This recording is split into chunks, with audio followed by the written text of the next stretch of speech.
Sot me respektin më të thellë, përulemi para kujtimit të gjitha atyre burrave e grave që ranë për këtë ditë në mënyrë që Kosova të jetë republikë. Në themelet e shtetit tonë qëndron vizioni i presidentit historik Dr. Ibrahim Rugova, arkitektit të pavarësisë së Republikës sonë. Me mençuri, durim, vizion dhe një besim të palëkundur në lirinë dhe dinjitetin e popullit tonë, ai udhëhoqi Kosovën në kohët më të rënda, duke i dhënë kauzës sonë legjitimitet e mbështetje ndërkombëtare, si dhe shpresë të brendshme. Historia jonë mëtej është brumosur në periudhën e luftës për liri. Ajo mban emrin e komandantit legjendar Adem Jashari, familjes së tij heroike dhe të gjithë burrave e grave të ushtrisë çlirimtare të Kosovës.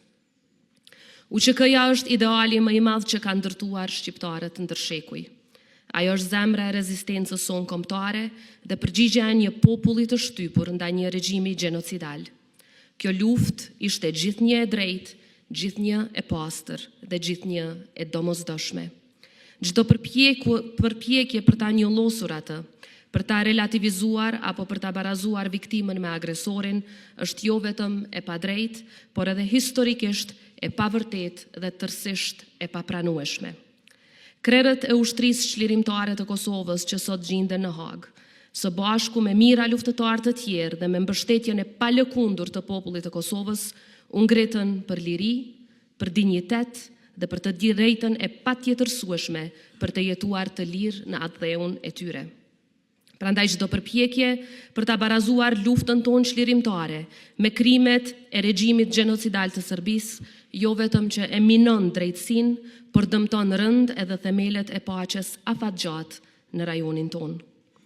Lufta e UÇK-s ishte shtylla jonë më e fuqishme e rezistencës dhe e shpresës. Kjo e vërtet historike është themel i shtetit tonë dhe nuk mund të zhbëhet nga asnjë përpjekje për rishkrim apo deformim të historisë. Sot më shumë se kurrë e kemi për detyrë të qëndrojmë së bashku. Asnjë dallim i yni i së kaluarës apo i së tashmës nuk guxon të jetë pengesë në unitetin tonë në mbrojtje të luftës sonë çlirimtare, sepse kështu ne e mbrojmë pastërtinë e lirisë, pavarësisë dhe vetë ekzistencën e shtetit tonë. Sepse mbi çdo dallim ekziston përgjegjësia jone e përbashkët për ta mbrojtur këtë shtet, i cili është rezultat i një sakrifice shekullore. Duke mbrojtur të vërtetën, ne mbrojmë vetë shtetësinë tonë dhe këtë do ta bëjmë për sa të jetë jeta, sepse lufta jonë çlirimtare ishte betimi i përgjakur i një populli që deshi të jetojë i lirë në tokën e vet. Secili prej tyre i dha vulën në trup, në shpirt dhe në kujtesë shtetit të cilin e gëzojmë sot. Prandaj sot detyra jonë është që kjo liri të jetë e denjë për sakrificën e secilit dëshmor dhe secilit martir që dha jetën për liri.